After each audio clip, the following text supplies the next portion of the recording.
헌신 예배 때 단골처럼 불려지는 찬송이 있어요. 그리고 목사들이 사명의 길을 가기 전에 단골처럼 부르는 찬양이 있습니다.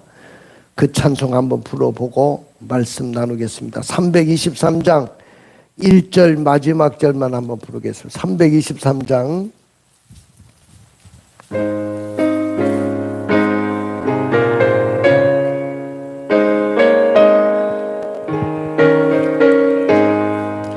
보름바다 낯선 몸 어디든지 가오리다. 괴로우나 즐거우나 주 알아가오리니 어느 누가 막으리까. 죽음의 막으리까. 어느 누가 막으리까. 죽음의 막으리. 종기영광 종기영광 모든 권세 주님 홀로 받으소서. 멸시전대 십자가는 제가 제거 가오리니 예름 없이 뱉도 없이 감사하며 섬기리다. 예름 없이 뱉도 없이 감사하며 섬기리다. 아멘. 저도 신학교를 갈 때 이 찬양을 부르면서 신학교를 갔어요. 그 가사 내용을 보면 부름받아 나서니 몸 어디든지 가오리다. 괴로우나 즐거우나 주만 따라 가오리다. 어느 누가 막으리까. 죽음인들 막으리까. 악을 꼴자 빈들에도 복음 들고 가오리다. 소돔 같은 거리에도 사랑 안고 찾아가서 종의 몸에 지닌 것도 아낌없이 드리겠습니다. 종기 영광 모든 권세 주님 홀로 받으십시오. 멸시 전대 십자가는 제가 지고 가겠습니다. 이름 없이 빚도 없이 감사하며 섬기겠습니다. 자, 가사 내용 구구절절히 보면 정말로 대단한 신앙의 고백이기도 하고 믿음의 고백이기도 하죠. 이 가사를 깊이 음미하며 여러분 찬송 불러보셨습니까? 근데 저는 감히 이 찬양을 부를 때마다 너무 부끄럽다는 마음이 들 때가 많아요. 정말로 내가 이 찬양을 부르는 그 가사 내용대로 내가 그렇게 목사로서 살았는지 그런 마음이 들 때가 많습니다. 그래서 지금도 이 찬송은 함부로 잘 부를 수가 없어요. 왜냐하면 이 찬송은 주님께 나 자신의 모든 생명의 삶을 모든 것을 바칠 뿐만 아니라 내가 실생활에서도 그렇게 실천해야 되는 것이기 때문에 그렇습니다. 여러분들 하나님을 믿지 않는 세상 사람들 하나의 신념을 가지고 살아요. 그 신념을 위해서 죽는 사람도 있어요. 결사각오로 살아가는 사람들이 많습니다. 이들에게는 영원한 소망이 없어요. 그 영원한 소망이 없지만은 그 신념 하나로 목숨을 기꺼이 바치는 것을 봅니다. 그러나 우리 그리스도인들에게는 영원한 소망이 있어요. 또 하나님의 든든한 보장도 함께 있습니다. 그럼에도 불구하고 하나님의 나라를 위해서 예수 그리스도를 위해서 결사각오의 신앙을 가지고 나가는 사람이 그렇게 많지가 않습니다. 아까 우리가 찬양을 불렀던 그 고백대로 사는 사람들이 목사들도 찾아보기 힘들고 성도들도 이 시대에 찾아보기가 힘듭니다. 근데 예수님께서는 그를 따르는 자에게 분명히 이렇게 말씀하셨습니다. 한번 읽어볼까요? 마가복음 8장 34절입니다. 무리와 제자들을 불러 이르시되 누구든지 나를 따라오려거든 자기를 부인하고 자기 십자가를 지고 나를 따를 것이니라. 누구든지 나를 따라오려거든 자기를 부인해야 된다. 나 자신을 부인하지 않고는 주님을 따를 수가 없고, 또 자기에게 메인 십자가가 있고 내가 져야 될 십자가가 있어요. 교회도 내가 져야 될 십자가가 있는 거예요. 교회 안수집사, 권사, 장로로 세워지고 또 서리집사로 세워지고 교회 리더로 세워질 때 다 내가 져야 될 십자가가 있는 거예요. 근데 많은 사람들이 자기가 힘들다고, 마음이 상한다고, 집에서 반대한다고, 자기 십자가를 지지 못하고 이 현장을 떠나는 사람들을 많이 봤어요. 여러분들, 우리는 천국의 소망을 두고 있고 하나님의 든든한 보장까지도 있는데 그렇게 예수님을 위해서 목숨을 버릴 만큼 각오가 되어 있지 않습니까? 사랑하는 성도 여러분, 지금 바울 일행은 전도 여행을 계속하고 있습니다. 바울 일행은 1차 전도 여행을 바나바와 함께 갔다가 그 마가 요한이라는 바나바의 생질 문제로 인해서 이 사람이 선교 여행 가다 보니까 너무 힘들고 어려워서 그 선교 현장을 이탈하게 되고 집으로 돌아갑니다. 왜냐하면 부잣집 아들이에요.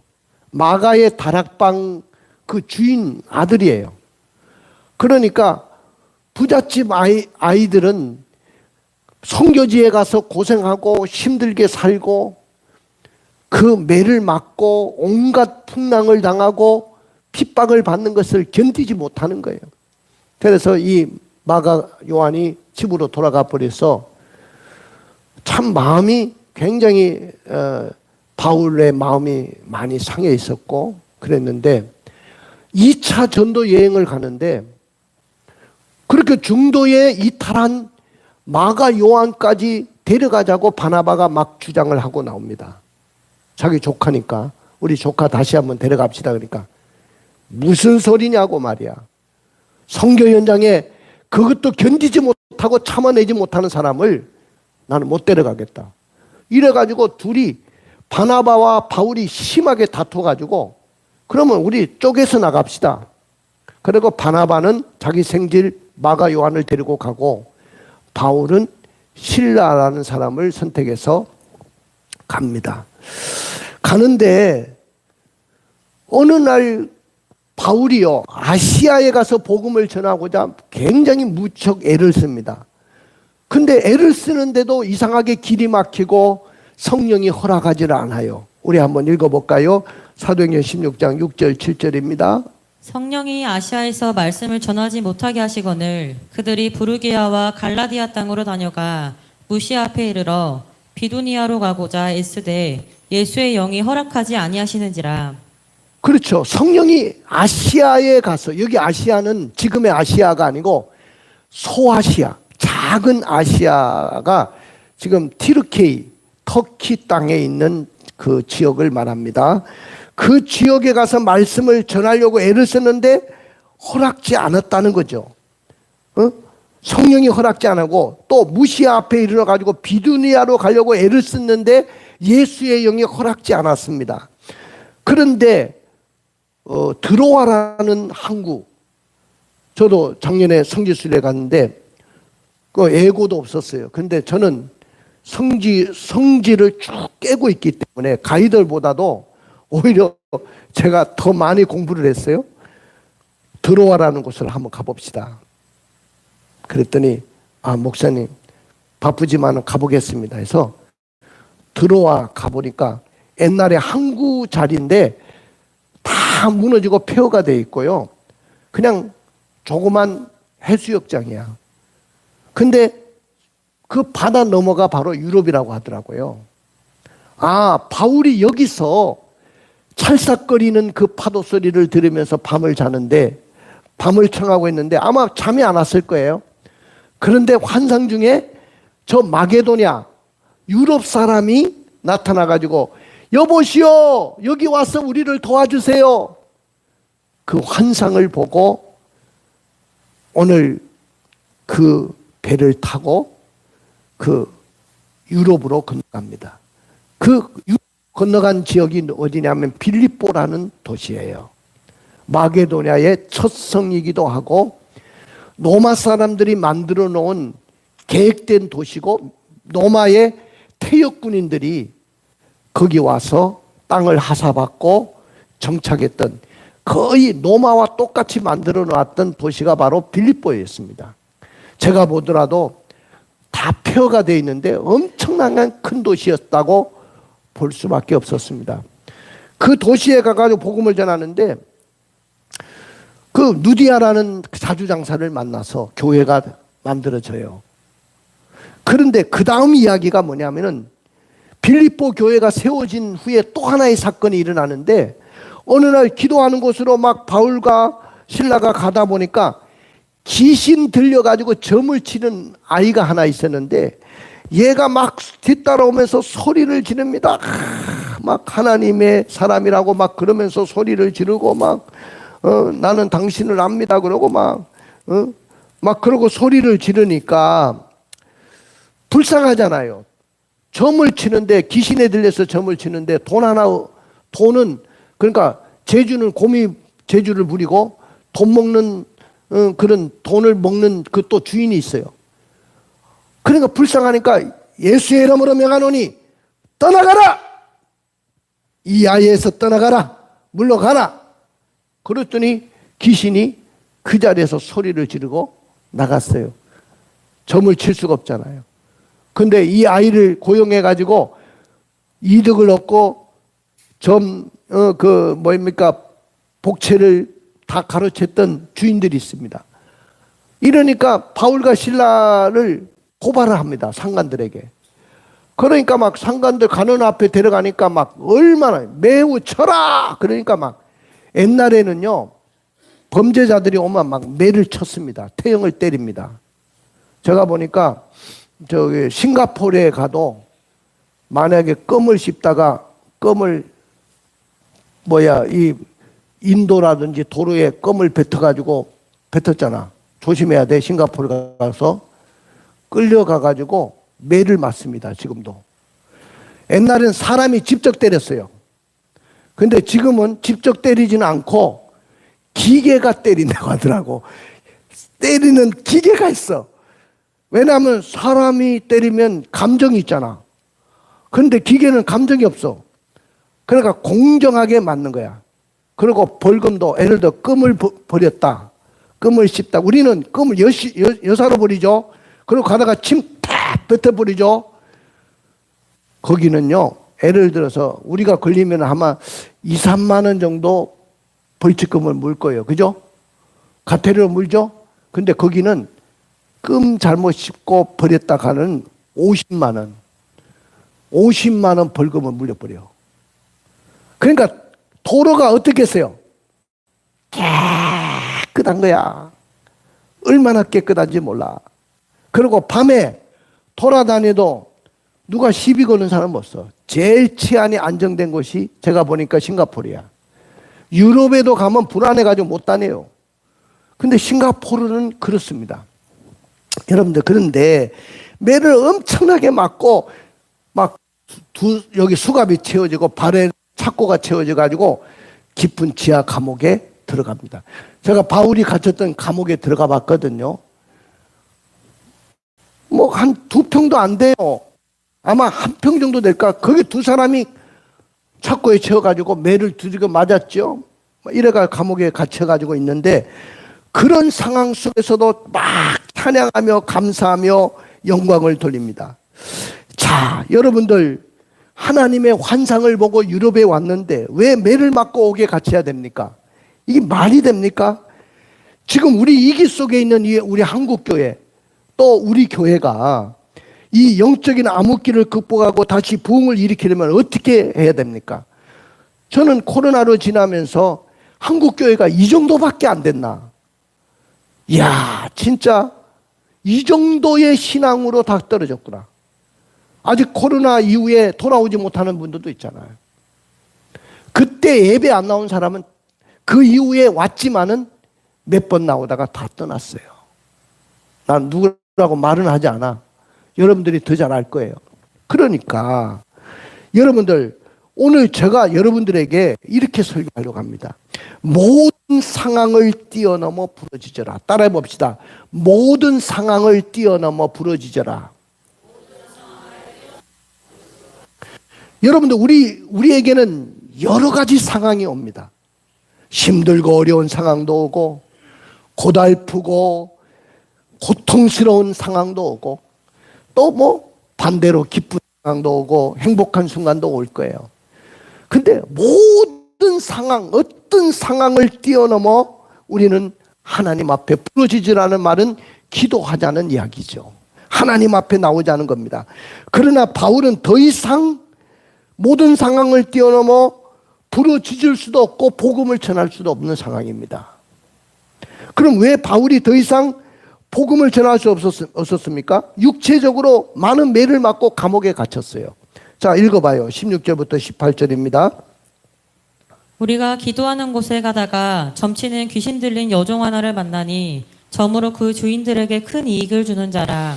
그가 바울과 우리를 따라와 소리질러 이르되 이 사람들은 지극히 높은 하나님의 종으로서 구원의 길을 너희에게 전하는 자라 하며 이같이 여러 날을 하는지라. 바울이 심히 괴로워하여 돌이켜 그 귀신에게 이르되 예수 그리스도의 이름으로 내가 내게 명하노니 그에게서 나오라 하니 귀신이 즉시 나오니라. 지금 귀신 들린 한 여종 하나가 사단의 도구가 돼서 귀신에 사로잡혀가지고 적을 치고 있어요. 그런데 바울이 예수님의 이름으로 내가 너에게 명하노니 그에게서 나오라고 하니까 귀신이 나왔어요. 쫓겨났습니다.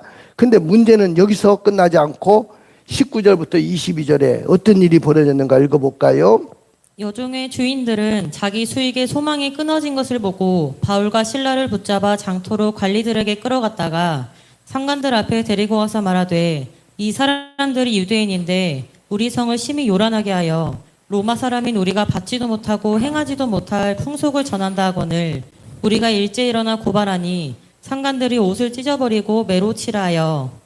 자, 여러분들, 문제는 여기서 시작이 되는데 그 돈벌이 하는 그 여종의 주인들, 옛날에는 이 여종은 이거 물건이거든요. 그러니까 얘를 돈으로 사가지고 와가지고 귀신에 들렸으니까 점을 치게 해가지고 돈을 버는데 막 이 사람들이 수입이 끊어지니까 뭐라고 하냐면은 바울과 실라를 끌고 와가지고 관원들에게 고소합니다. 고소 내용이 이겁니다. 이 사람들은 유대인인데 우리 성을 심히 요란하게 만들고 로마 사람인 우리도 받지 못하고 행하지도 못할 풍습을 전한다. 이겁니다. 고발 내용이. 유대교는요, 그 당시에 금지된 종교는 아니었어요. 그러나 로마 황제를 숭배하는 나라입니다. 황제가 곧 신입니다. 살아있는. 그래서 황제 외에 다른 신을 이렇게 섬기면서 성을 요란케 하고 혼란스럽게 한다 하니까 이제 매를 맞은 거죠.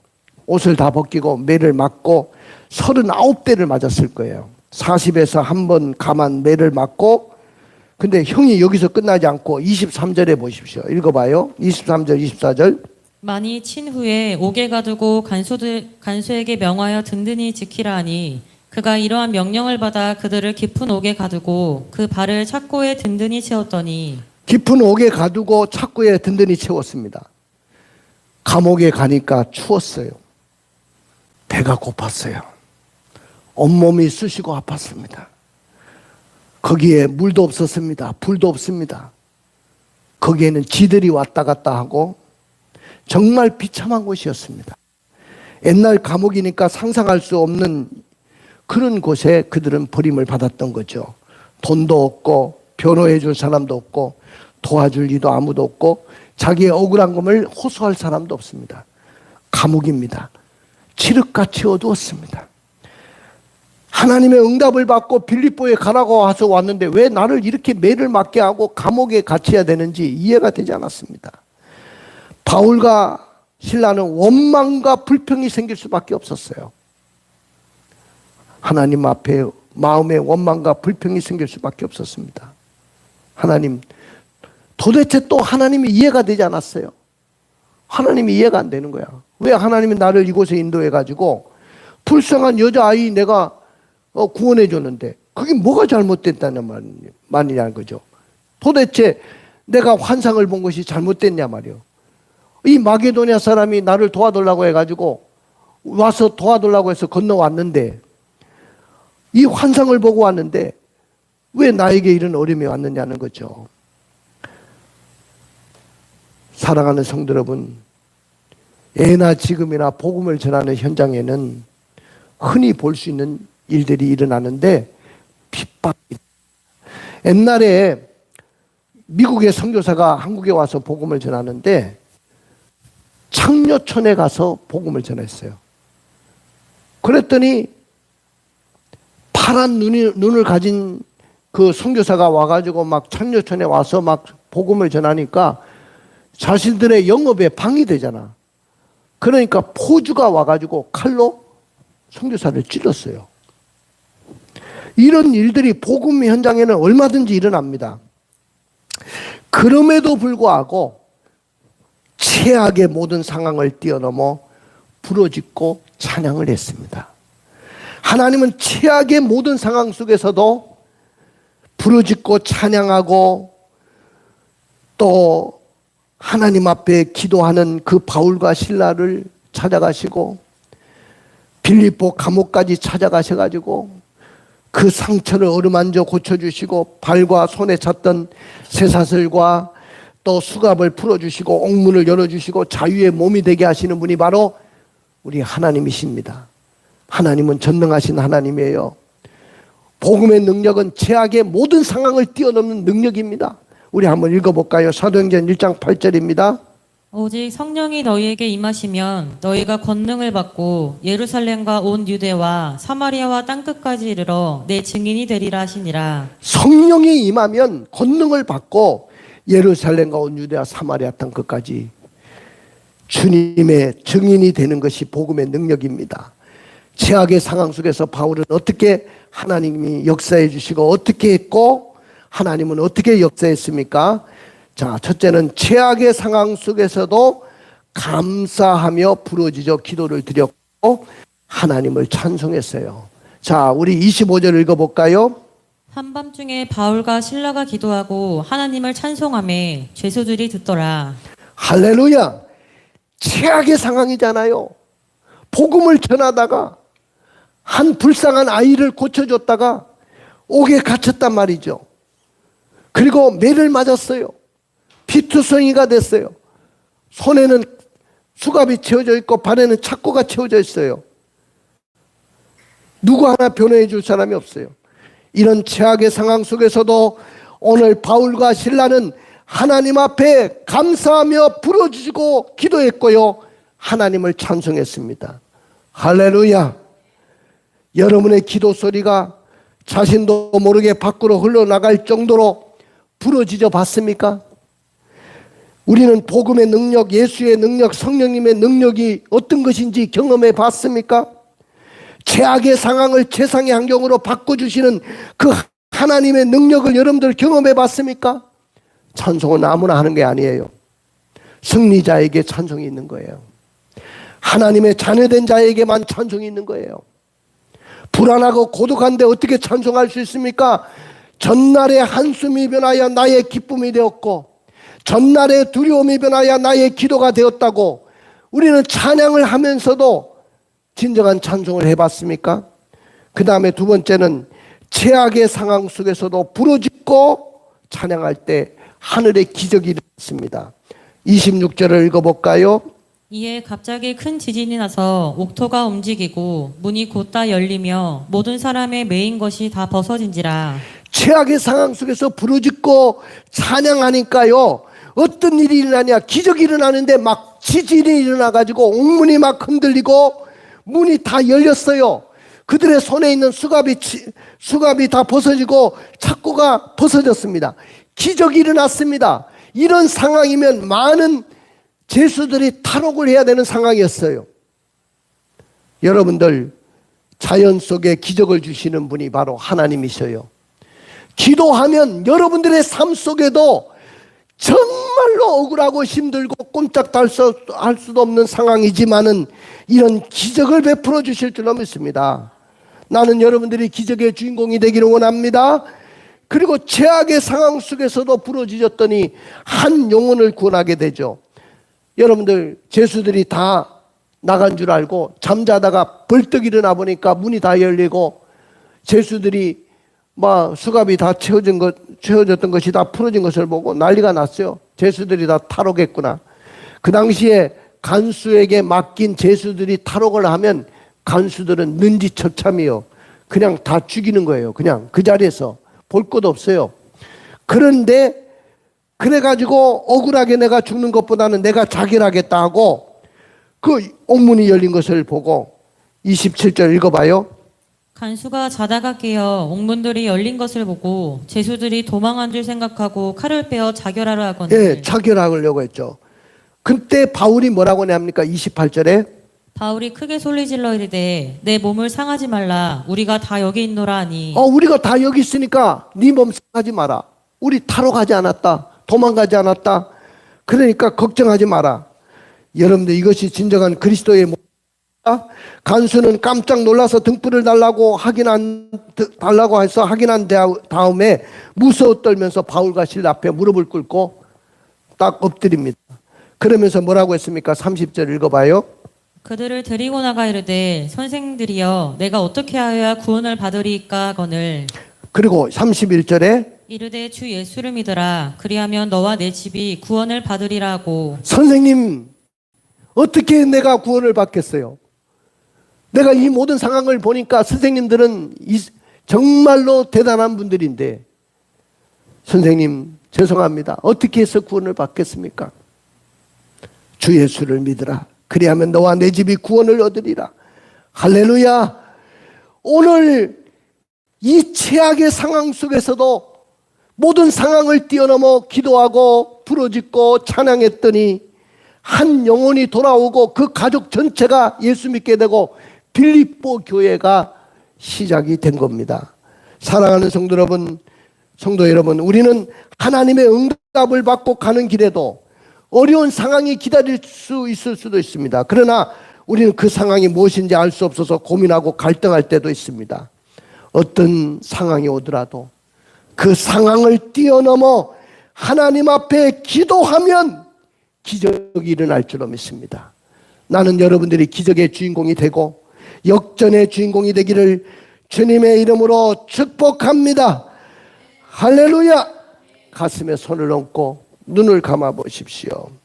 사랑하는 성도 여러분, 여러분들은 축복의 주인공이 되기를 원한다면 모든 상황을 뛰어넘어 부르짖어 기도해야 될 줄로 믿습니다.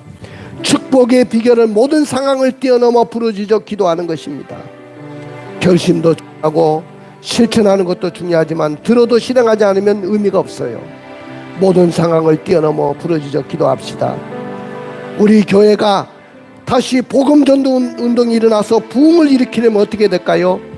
주 예수의 이름으로 우리도 강하고 담대한 믿음의 사람이 되기로 결단합시다. 좌절과 절망의 순간에도 감사하며 찬양하며 부르짖어 기도하기로 결단합시다. 최악의 모든 상황을 뛰어넘어 천국을 만드는 것이 복음의 능력임을 알고 이 복음의 능력을 받기로 결단합시다. 일어나십시오.